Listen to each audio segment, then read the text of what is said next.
welcome back, guys. This is episode 2 of the Amazing Reinagels and their incredible story. And so before we get started into all the things to learn, I wanted to just jump in with a fun question, because they are also fun people. You gotta be to live this sort of life.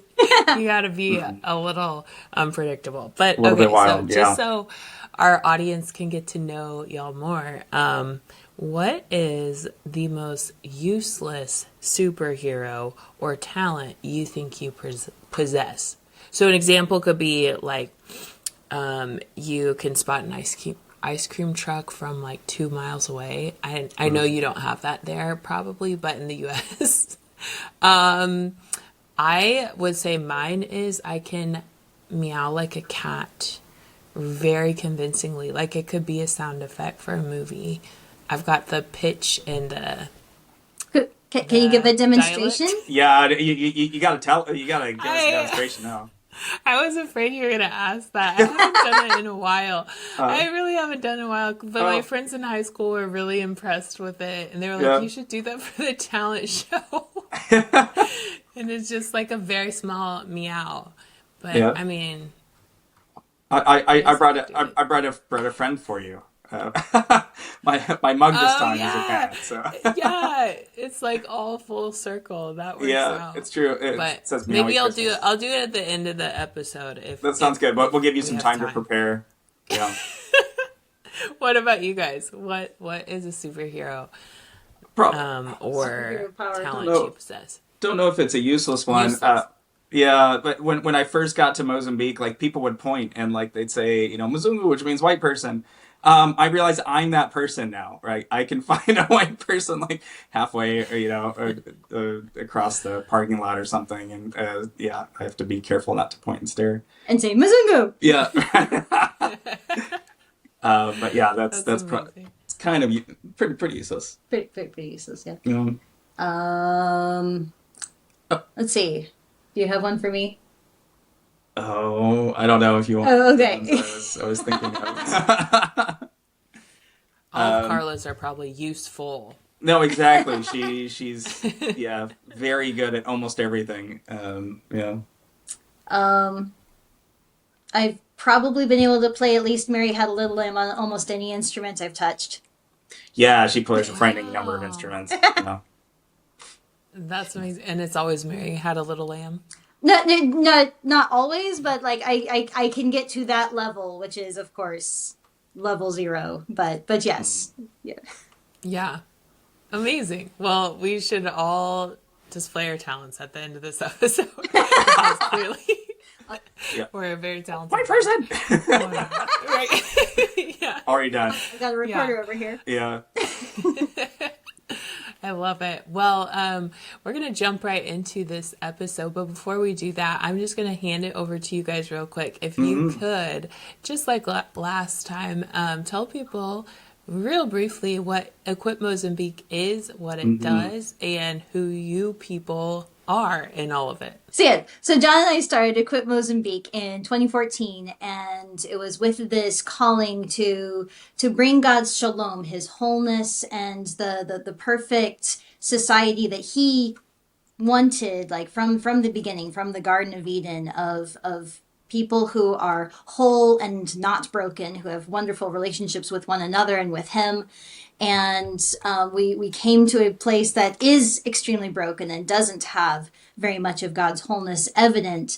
But we know that is our mission, is to bring that wholeness, that shalom everywhere that we go. And so we don't really, we kind of get bored with things if they're too easy. So we went to one of the hardest places in the world, one of the most broken places we could find to bring this philosophy, this idea of God's shalom, and it has been quite the adventure. And so we raise up local leaders to deeply hear from God and to study their contexts and see what he's put on their hearts and empower them to be the solution to bringing God's wholeness to the brokenness. I'm John. The chief arsonist, I guess, is what I like to describe myself as. I like lighting people on fire. And watching them burn. Yeah, well, if you put people together, I feel like, making shalom, creating God's peace and wholeness on earth is very much like lighting a fire, where you have to get the right kindling and the right sticks in the right location. And so a lot of what I do is I talk to the right people, and if you get them together in the right way, then you don't need to motivate anybody. They drag you along, kicking and screaming. And yeah, so I like lighting fires. I think that's the way I would describe what I do. I love that. That's such a great way to describe it. Yeah. And then Carla, you kind of described what you do and everything. Is there anything you wanted to add to that? No, I just kind of come alongside, enjoy the warmth from the fire, and and throw in my twigs when I can. She does way more than that. It's so funny because we're in the office all the time, and I'm like, most of my job is dealing with problems, kind of coming up with new things, and then everything that is already working, people like will go tell testimonies to Carla. So I like we'll go home and I'm exhausted at the end of the day, and she's like, "Oh, this was amazing, and I got to hear about this person and this person," and yeah, but she very much is the beating heart of the organization, and there's a community that doesn't happen and she's not there, right? So I see it like she's tending the fire. I'm just lighting it. Okay. Yeah. I could While playing Mary Had a Little Lamb. So yeah, and, Yes. and roasting my marshmallows. Amazing. Yes. there you go. There And you go. I knitting love it. too, crocheting, I guess. Jeez. Yeah. She's a woman of relentless talents. All right, guys. Well, just to reiterate a little bit from last week, because there was so much of your story that we got to dive into, but with some of the takeaways, we talked about living life with the assumption that God speaks to us and expects us to follow. So you guys talked about feeling the call from God to go to Mozambique the first time on your honeymoon, and then the second time after the burnout and healing. So there was a lot that we unpacked there. But we're going to talk a little bit about God's leading and empowerment today. So can you tell us just a little bit more about what that means and why you chose it? Yeah. So this was a value I think that chose us. Most of the time, I think people think that hearing from God is always forward looking, but oftentimes I think it's back looking too for us. And it's looking back and saying, okay, what went right? What have we done that has put us in the right place at the right time? And so anytime where you see God working, anytime you see Him making a change in society, then like look back and dissect it, like kind of reverse engineer it, right? And one of those core things for us was always God's leading and empowerment. So oftentimes, I mean, the way that we share things, it's in reverse. Like when Carla shared what Equip Mozambique was, literally, we would not have said that when we were leaving, right? We didn't even have the full concept of what Shalom was at that time. Until years later. Yeah, until years later, we just kind of left and we found ourselves in the right place. And in the right place in the right time with the right skills. And I think there is so much of that. It's saying yes without really understanding it. So understanding comes after you've decided to step out, right? And then being empowered by God. So this is something that's hugely beneficial for us. I was talking to our first chairman of our board of directors yesterday, and I was kind of complaining about like how hard things were right now, and yeah, he shrugged and was like, John, it's always been impossible, right? And that's where the empowerment comes in. I think that most people take God's leading, like they're kind of afraid to talk to God about things because it's like, oh no, I'm gonna have to do more stuff. He's gonna give me more stuff for the to-do list. But it's really about the empowerment side too. He's there with you. He'll give you the strength and the energy. And if you're in the right place at the right time, then it will happen. Right? Yeah. And so one of the people we really kind of look up to is George Washington Carver. Another person from Missouri, and he had Oh 300 yeah. 300 inventions, or 300 ways that he found to use the peanut. And it wasn't just that he made cool things that hadn't existed before. His process was, he told Congress that, when they asked what his process was of doing research, he's like, spoke to the Lord of the Peanut, the creator that made the peanut, and he was the one that unlocked these kind of ideas and innovations. Creativity. Yeah, and another part of it was, they credit him for recovering the economy of the South, Oh wow. after the Civil War, because of how valuable the peanut became. Not just the peanut, but many of the other inventions he had really brought a lot of wealth and healing to one of the poorest places in the U.S. And so we're looking for inventions that bring that kind of shalom into, what's oftentimes a broken economy in Mozambique. That's so cool. And I forgot he was a Missourian. Yes. Yeah, we got Yes. to go visit his birthplace. Was it the Yeah. last time we were in Mozambique, Yeah, or it's two in times? Joplin Oh, area. cool. Yeah, in the It was Joplin really area. touching. Okay. It was. Yeah. Yeah. I feel like he's one of the most underrated, historical figures ever. I Because know. Yeah. I remember learning about him in like fourth or fifth grade and being fascinated as a kid, you know. Mm-hmm. Right. Well, and I think agriculture is pretty, like, kind of forsaken or despised, but it's really shocking how key to everything agriculture is, not just in the third world, but in the U.S. as well. Many things depend on the agriculture, and we're so blessed as a country because we have such good land, and yeah, just the way that farming is Yeah. done. It's been a huge blessing. Yeah. Yeah. Mm-hmm. Well, so we're going to talk a little bit about specific stories about empowerment and leading. So, can you tell us? It sounds like there's a shipwrecked in Malta story that I'm interested in hearing more. I don't know this one. Oh yeah.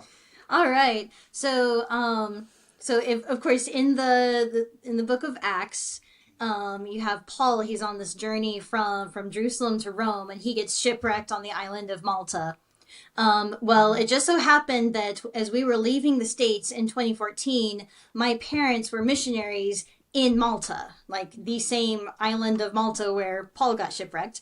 And oddly enough, we thought we were just going to go there, spend a few weeks with them, and then go on to Mozambique. And that was our moving, with the whole family after the burnout and the healing season. And we got there and we ended up having visa problems. And so we also kind of got shipwrecked or waylaid there for like over 3 months. We had to spend there in Malta, but it was really wonderful. And one of the really beautiful things that kind of was a confirmation for us was in that very first like confirmation prayer time we had with some of our greatest prayer warriors and intercessors. One of the guys said, I see you leaving in the summer, but I see you not arriving when you think you will. And it was just like this really specific thing, is like, okay, don't really know what to Yeah. do with that, but we wrote it Very down, and sure mysterious. enough, Yeah. we left when we thought we would, but we did not arrive when we thought we would. And so Yeah. that was kind of cool.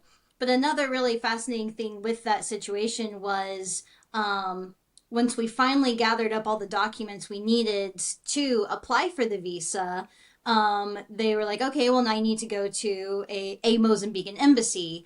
And normally, if we had been in the States, we would have just gone to the embassy in Washington, D.C. But of course, at this point, we were already in Europe. And so we're like, well, how about we just go to an embassy that's somewhere in Europe? I mean, Malta didn't have one, but we were just going to try to find the closest one. And so we called ahead. We found there was one in London, and they were like, no, no, no, no, we can't do that. We only will help like people that live very locally. If you have an embassy in your country, you must go to the embassy from your country. And we're like, ugh, we don't want to have to buy another whole plane ticket to go back to the Yeah. States to get this visa. And so we called up our intercessors again on a Zoom call, and we prayed together, and we're like, okay, we don't really know what to do here. Like, would you please pray with us that God would lead us and guide us? And what do we do? And all of our intercessors unanimously said, we feel like you should go to London anyway. And so, John, would you like to share the journey, because it was epic? So he had to go like from ferry to taxi to airplane to train to bus to get to the embassy. It was wild. Yeah, it was something like that. I don't even remember how many different modes of transportation I ended up taking, but the whole time, just in faith that God would open doors, and I was almost not let into England. Actually, they thought I was there for medical tourism. Oh, wow. Yeah, and so they had detained me almost to the point where I lost my lost my appointment. Yeah, but just at the last minute, I was able to get through, and there was about a 15-minute walk after the last train, and it was London, and it was raining, which apparently is extremely common. But I walk in, and not. I didn't have an ounce of faith like in me. I looked like a drowned rat, but I was like, "Hey, here are my documents," and they're like, "Yeah, no, we spoke to you on the phone. You can't do this." And the lady at the front, the receptionist, still had the documents, and I was walking back to a chair. I was just gonna like sit down and pray. I didn't really know what else to do. Cry. Cry, right? Because Cry the and alternative. Right. So London would get us the visas pretty quickly. We would get them in 1 or 2 days. And then we could keep our flights. If I had to go back to the States, then they said it would take about 2 weeks. And we really didn't want to fly back with the whole, and they said we had to do the whole family too. And yeah, it was a mess. prohibitively expensive. We just didn't have the finances to do that. And while I was about to sit down, the boss walked in, just asked the receptionist what was going on, and there was she took a look at me, and she was like, "Oh yeah, we can do that. Come back tomorrow. They'll be done."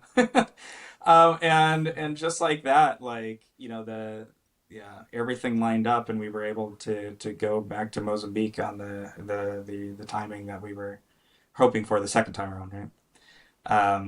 Yeah, and so it was one of those times where like I went to another country in faith, that God would do something, would open a door that was literally closed.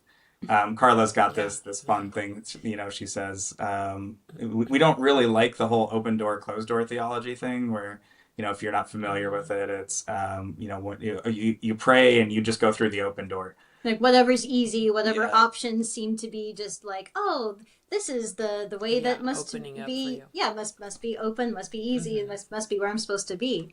Yeah. But I like to say it's a lot more like, there's a closed door there many times because the enemy has closed the door and he doesn't want us to persevere and go through it. And so there's sometimes, those old Looney Tunes cartoons where you see like Wile E. Coyote's like outline after he's gone through a rock or something like that. Like there's a Jon and Carla shaped outline going through all these closed doors where it's just like, yep.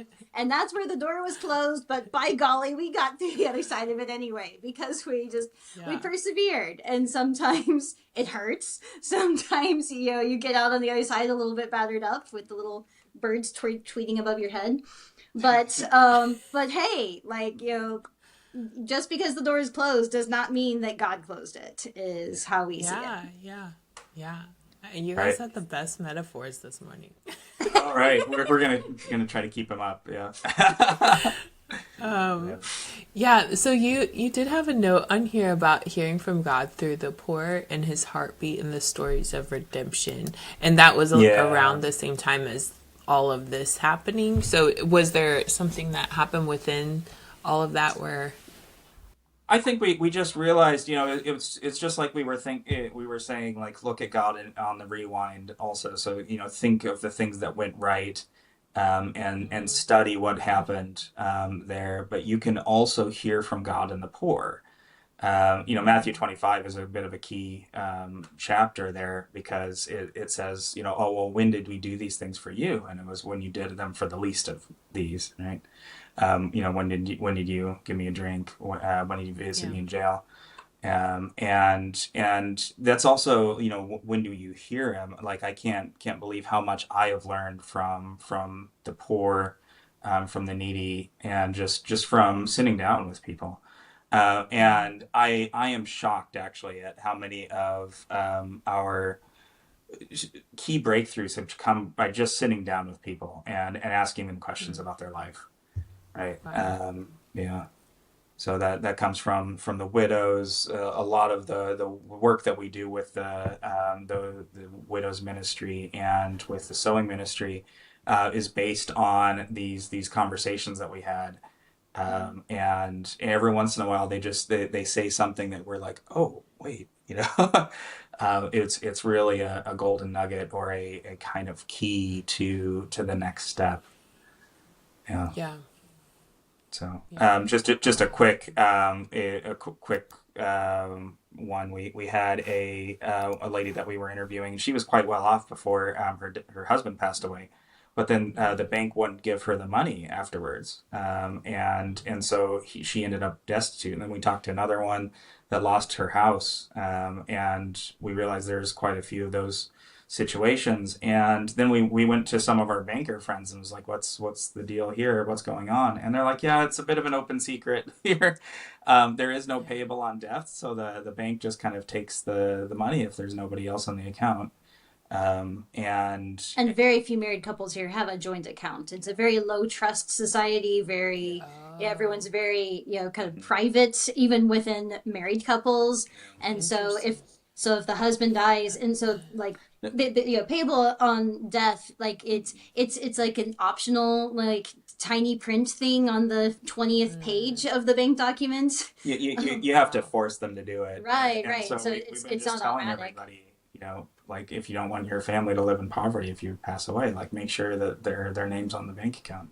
Yeah. So So there's that, just simple keys that yeah, that comes from listening to people. Hmm. yeah, yeah. That, well, that is surprising to hear because Hmm. that would be much different than American sort of Oh yeah. culture, wouldn't it? Yeah. Like Oh yeah. almost everyone has joint accounts when they're married. So, Yes. Well, I don't Or know at it. least a payable on death where it's required there. Like Yeah, if you payable open up. on death mm-hmm, is required in the U.S. Right? mm-hmm, Yeah. yeah, So there's a lot of yeah, there's a lot of really good solid things in the American law that really helps out yeah, yeah. in general. And I love what you guys said about is sitting down with the people who you're serving and Hmm. trying to reach. And I think I don't know how it is in Mozambique, but I know with American culture, it's just so much task based. Like, we Yeah. love our work and we love to get things done. And so sometimes, like, sitting down, even for a meal, is not Yeah. common here. Like, my roommate, she's Brazilian, and she was talking about how that was one of the things that shocked her about coming to America Mm, is like we don't sit down and have lunch together, sometimes right. dinner, but not Right. always, you know. And so how did you Hmm. guys just kind of start implementing, like, I'm going to sit down and like try to listen and hear stories? What did that look like for you? Well, it was yeah, especially our first couple of years, it just kind of happened organically, and so we were Mm-hmm. attending a church, and and Hmm.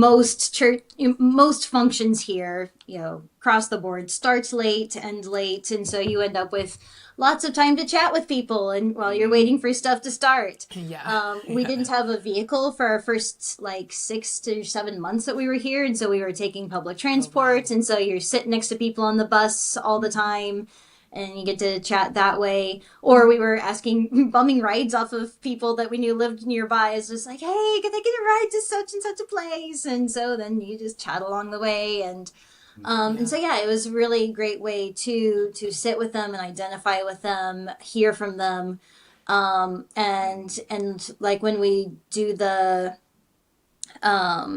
new student enrollment for the sewing school, we always go to their homes to interview them. And so we sit with them in a very personal way Yeah. to say, like, hey, we want to know you, we want to know your kids, we want to know your house, your family, your whole circumstance. Mm-hmm.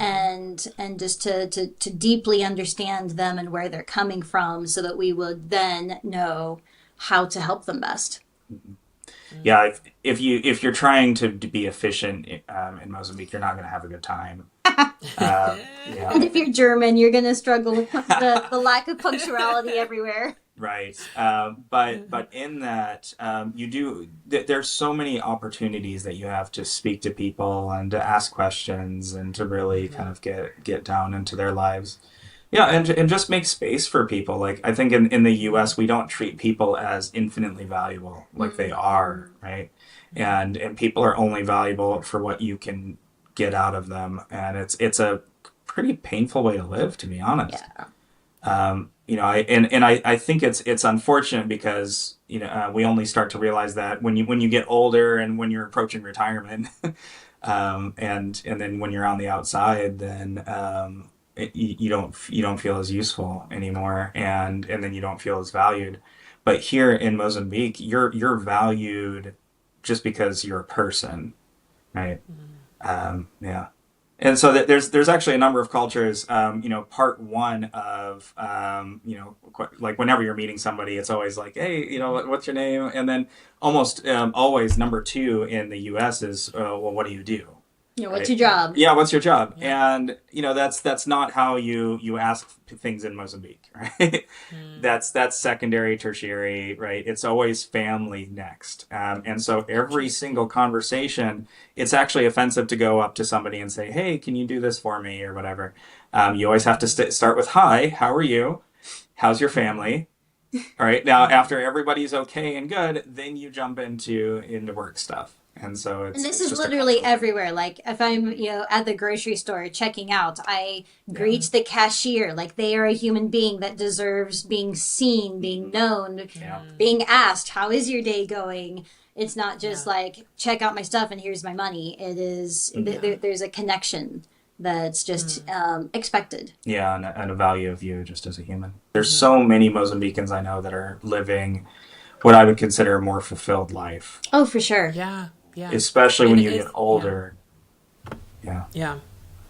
Well, I was just going to add in, it reminds me of what Carla was talking about last week of when you were describing poverty, poverty is so many different things than just Yes. finances. It's broken relationships. And so Yes. sometimes in the U.S., we don't see our own poverty because we're the most wealthy nation in the world, or close, I think we are. But yeah, we don't, I mean, Americans struggle probably more than any nation with loneliness. And I Yes. think because we have that idol of work and purpose and efficiency, and Absolutely. which can be good things, but every country has their poverty issues, whatever it may look like.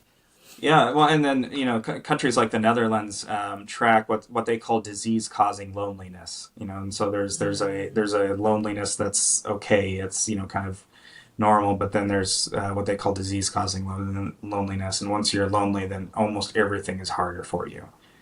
In terms of depression, mental and things, physical ailments, everything is harder and worse. So just that intentional community is a big value. Right. And a lot of the way we see poverty and brokenness, like when we start to ask around, we actually see it multidimensionally, and we specifically look for breaks in relationships.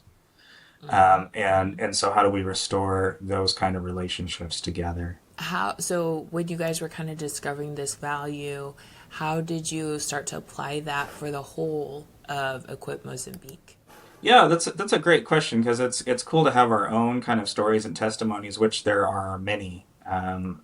But that's not what we were called to. God's called us to make disciples, and so we realized that we didn't ever want to be a top-down organization where the founders are saying this. We wanted to be a place where everybody heard from God, and that question, like, how do we make this a place where everybody can be led by God and empowered through Him, has definitely it's shaped a lot of the way we do things. Yeah, and there's been a couple of very very good books. Opportunity of Leadership by Roger Parrott was very helpful for us to kind of understand what it looks like to lead an entire organization. through that. And honestly, it takes so much weight off. As Yeah. the founders, oftentimes you can feel like you're the bottleneck for everything, and everything depends on you. But it doesn't, at all. And I can remember. So when I started Equip Mozambique, like everybody else has seen me as a leader, I'm kind of the last one to realize that, oh, I'm leading this thing, right? And I was like, oh, okay, well, I'm just following God, and I have to fill out these documents to become a registered organization in the U.S. But I'm really serving the Mozambican churches, and skipping ahead a couple of years, we didn't have that Mozambican church covering anymore, and I was supposed to lead what we were doing, and I was angry at God. I was talking to him about like this, and I was like, no, you didn't put me to be a leader, and like I really don't want this position, and he's like, oh well, you're just taking orders from me now. So I'm like, okay, I guess I can handle that. But that's really what it is. If God's called you, then you're still serving. Yeah, and so we've learned that it's very important to listen to other people, and you cannot hear from God through others without listening to them, right? So we spend time listening to God for ourselves. And one of the big things for me now is if I'm not hearing about a project, if I don't hear the next steps, then I start asking around for my team, like, okay, who's got the vision and hasn't shared it yet, right? And oftentimes I find hearing from God and building projects kind of like running an orchestra. Where you've got your piece of music, and you don't have the whole picture. Nobody has the entire picture. And so often what you're doing is you're playing your own piece of music there with your violin, like, right? Like you're doing your part, you're practicing. And it's not until you get with the full ensemble that you realize, oh, wait, this is what it was supposed to sound like. And faith is stepping out before you see the end results. It's stepping out with the little bit that you have, and sometimes your piece of music stops, right?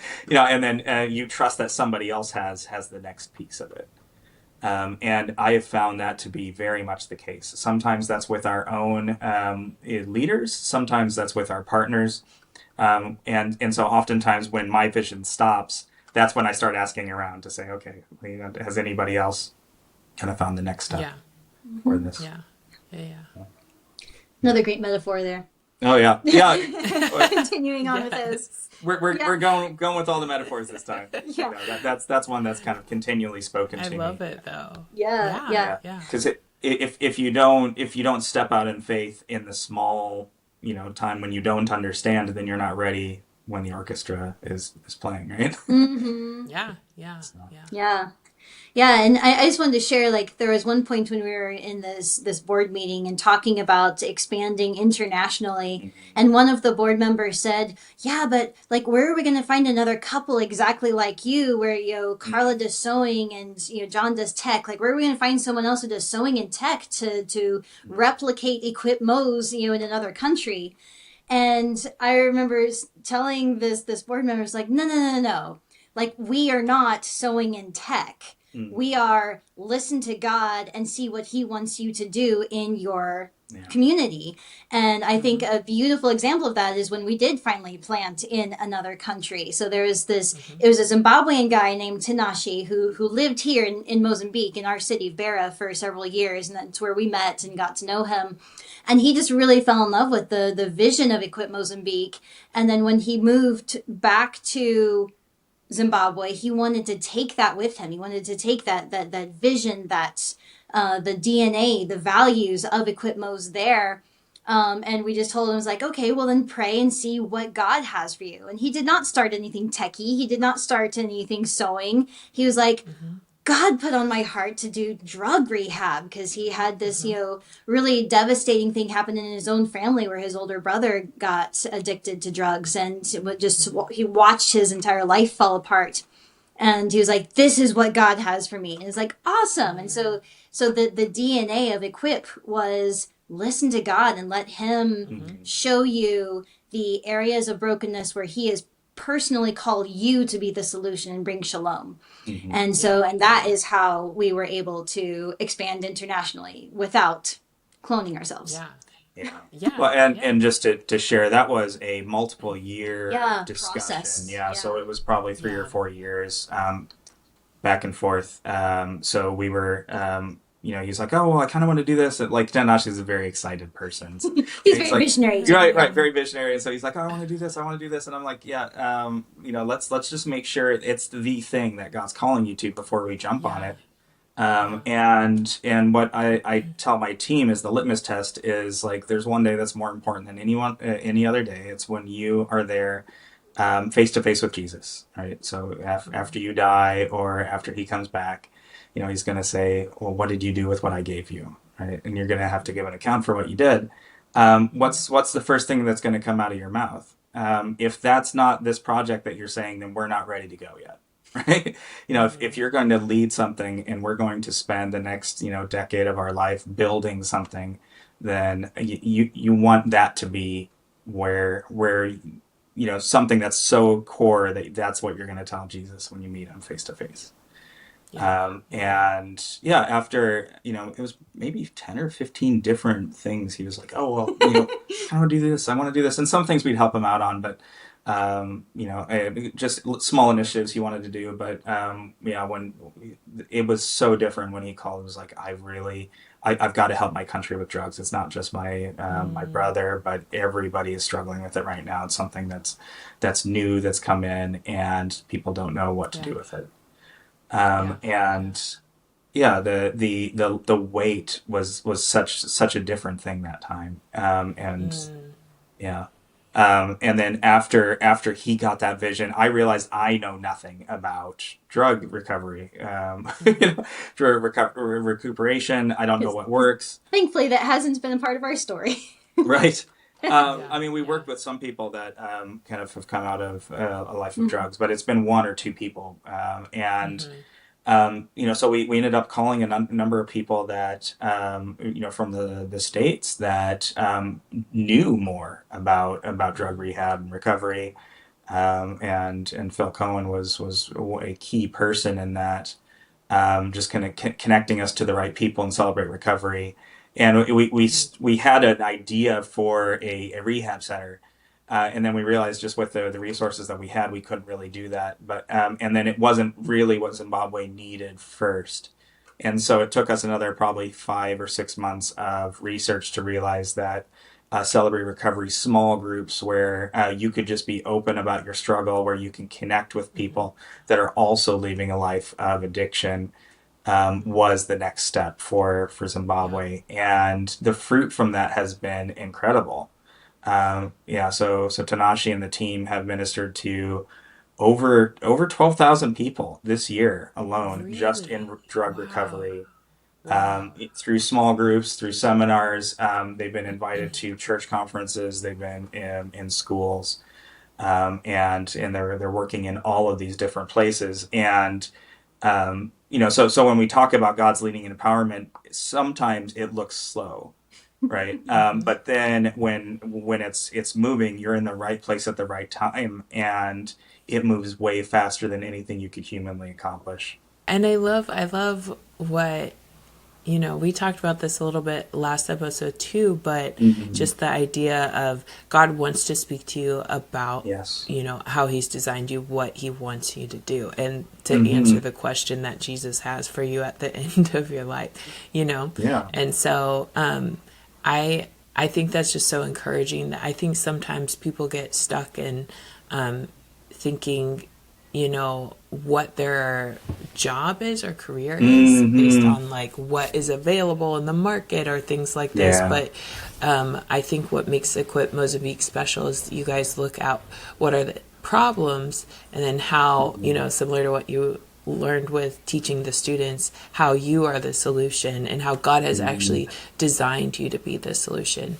So Right. very cool Yeah, stuff. and fortunately for I think all of us, we are way more than our profession or our career, right? And I think sometimes, especially if you follow the traditional college path, you can think that that's the thing that matters the most is your job or your career. But no, you were created for something, whole and complete, Yeah. and your job is a part of it. Yeah. If we can if you guys can tell us a little bit about what this week looks like and some of the things you're working on. All right. Carla? Yeah, so I just finished writing our end of the year newsletter, and so that will be hitting the press next week and going out into people's mailboxes. And Nice. so something I've been working on. I always love gathering the stories for that, and so I go around to each of the departments and ask them for testimonies. And so I love packing these newsletters full of what God is doing, and you get to hear their voices, not just mine. And Yeah.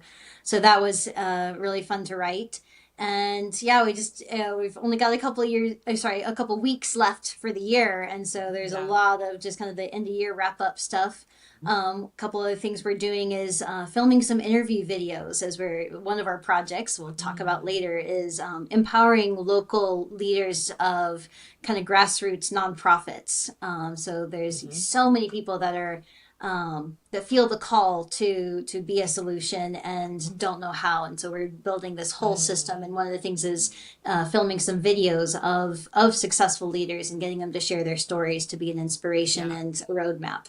And so that's some of what we have coming up this next week. Yeah. And then I've got a graduation for their microcontroller class that we were doing. This is first of its kind in Bera, where people get hands-on experience building robotics and things with microcontrollers. And every group got to choose their own vision. We've got a group that built a car, another one that built a robotic arm, and another one that built a parking lot. So yeah, we're really kind of excited about that, and seeing where that goes from there. That's cool. Do you guys use a lot of AI in Mozambique when you're doing these things? Carla does. She actually Okay. just recently did a conference session on how to use AI in ministries. ministry. Right. Now, we use it in very different ways. In fact, we could do an entire podcast on AI. But they originally asked me to speak, and I was like, well, unless you want very big picture in terms of what AI is going to do with humanity, or very small picture in terms of how do you program this how do you into code an it? app, then it's better if Carla does that. So we use it. We teach our team how to use it. But the number one thing that we were working on is how do you use it to automate your admin tasks and spend more time with people. I think oftentimes what ends up happening is you spend less time with people, right? Because you have too much admin. Right. Well, no, Yeah. AI ends up being your counselor, your therapist. It ends up being your confidant instead of going to people, right? And so a lot of it is automating the right things. So how do you automate your admin work so you can spend more time with these deep conversations with people? Yeah. Yeah. And right now we've got AI built into our Fonte de Vida app, and we've got it in Juris. So we've got chatbots that can talk to you.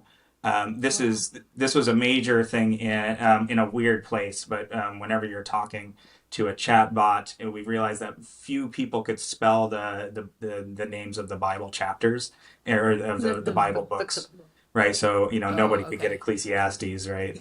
But I mean, even things like Matthew or Mark, and so having AI that just is like, oh, here, I'll help you out with that, has really helped with the impact that something like that's had. But right now, on our AI chatbot, you can go on it and you can have a conversation. You can say, "I'm feeling sad," and it will give you Bible verses. You can ask it just for some basic things, and we've limited it. There's a lot of things that's like you got to find a pastor to speak to about that. But for basic things or finding the Bible, then it's really helpful. So yeah, this has been such a great episode of hearing about how you guys look into empowering leaders and what that looks like in your own personal lives, and then what that looks like as an organization. And just so inspiring. Also just to hear about the Zimbabwe project and everything that's happening there. I just had no idea of the fruit that's happening there. So can you guys kind of tell us what is a takeaway you would have for people in this particular episode and season of life for you? I think I'd love everybody to walk away just encouraged to hear from God more. I don't think there's anybody I've ever talked to that's like, oh, I've never heard from God or I've never been touched in some way. But it's just I mean, most people aren't active in seeking out a deeper relationship, right? They're like, oh, well, God can talk to me if he wants to. Yeah. But if you are seeking that out, we have a lot of people that ask us, how do you hear better from God? And they're like, well, teach me how to hear from God. And that there's a lot of limits on what we can do for that. Like I can ask you, do you know your mother's voice, right? Can you pick it out of a crowd of 100 people? And the answer is probably absolutely yes, right? If you've got a crowd and you know what your mom sounds like, you can be blindfolded and still find her, right? Can you explain to me how to hear her voice in a way that I can pick her out of a crowd of 100 people? No, right? It's very Yeah. difficult. Like I can't explain my mom's voice in a way that other people would understand. Or try to imitate it or Yeah, anything. or Yeah. try to imitate Yeah. it, and it very much is, I think, like that with hearing from God. So it's just time after time. It's this learned relationship, and we're very experiential people, I think. We just kind of encourage people to step out in faith. So don't have the bar being Yeah. like, okay, if God comes down from heaven and shouts at me, then I'm going to do something. But the bar should be, in case this is God, and like if it aligns with scripture, I'm going to jump out and do it anyway, right? And the more times you step out and things like that, then the more times you really start to hear and understand. And for many years, I thought the first time I heard from God was what we talked about last week, where that time I was called to the Philippines in missions. But I realized afterwards that it's not like that at all. I After hearing from God and After giving your life to after giving my life to God, then I was just convicted of so many different things. And I realized, and I remember writing letters to people I had sinned against or offended, and just kind of restoring relationships. I remember having to have very difficult conversations with a lot of people. And then every couple weeks, God would challenge me on something else. Okay, well, you really need to do better in your prayer life. Talk to this person about this, and I had been hearing from him for many years before the whole missions thing even happened. And there's three major steps that I would say three easiest places to hear from God. The first one is your conscience. So in John 16, it talks about when God sends the Holy Spirit, He'll convict the world of sin, righteousness, and the coming judgment. So all of us, have this conscience, as the Bible says, that is the Holy Spirit talking to you. Yeah. That's one of the easy places to hear from God. The second one is compassion. So I've got three C's, just like a nice sermon, right? But compassion. If you look right before Jesus did a miracle, there are so many times it says Jesus felt compassion, and compassion isn't a normal human emotion, right? And it's not pity, right? Pity is different, but compassion is this desperation to get this person out of a situation. And that is a God-given kind of signal that he wants to do something. So really pay attention when you feel compassion. And then the last one is confirmation. So when you read something in your Bible and then like the pastor says something, or when your friends brings it up again, like if it gets repeated two or three times, really pay attention. Yes. And so Yes. those are the three easy places to start hearing from the Lord. So Yeah. good. So good. And along with the confirmation, like when you're reading through the Bible, it's easy to assume that everybody, especially in the Old Testament, was having this like audible voice of God experience, like Moses in the burning bush there. But the more I read through, the more I realize, no, there was a whole lot more of Elijah and the still small whisper that you just have to strain into to feel and just to hear. And one of my favorite kind of evidences of that is from Jeremiah 32, where it says, and the Lord's told me this message, but then in verse 8 it says, after it happened, then I knew that the message I had heard was from the Lord. And so it was only after he had this confirmation that he knew that it was God that kind of gave him this feeling or this sense that something was going to happen. And so that I find that comforting. That tells me that like, even if I'm not hearing this audible voice or not getting this amazing, like, oh, thus saith the Lord, booming from the, thundering from the sky, Yeah. like that like John was saying, that little bit of, prick of your conscience, or a little bit of compassion, or that confirmation, like that is him. That's him speaking. Write it down when that happens, and pray through it, because there is often something there. Yeah. Yeah. And just one thing to add to that, we always we're always more confident looking back than we were going forward. And one of the things that we never do, because it's been done to us too many times too, is we never tell people this is what God told me about the future, because it can be overly manipulative. Number one, and sorry, hand. It can be overly manipulative, and you shut off every voice of counsel after that too. So if you go to somebody and say, "Oh, God told me to do this," well, what are they going to say, right? And so you just kind of shut off everybody else. And so we always say things tentatively going forward.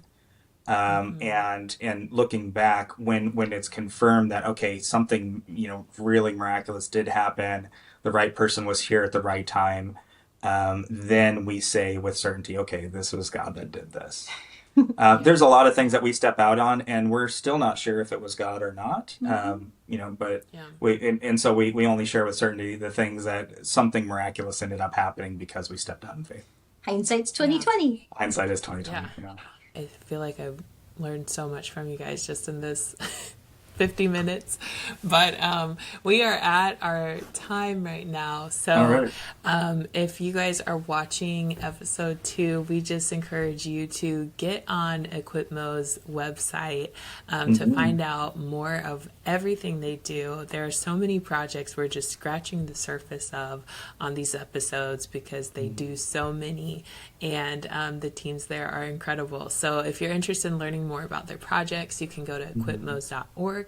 You can follow them on socials at Facebook and Instagram at Equipmos. And if you are interested in donating or giving toward their incredible vision, again, that's going to be equipmos.org. And so we encourage you guys to check out their website, get on their newsletter, get plugged into everything they're doing, and be a part of this amazing ministry.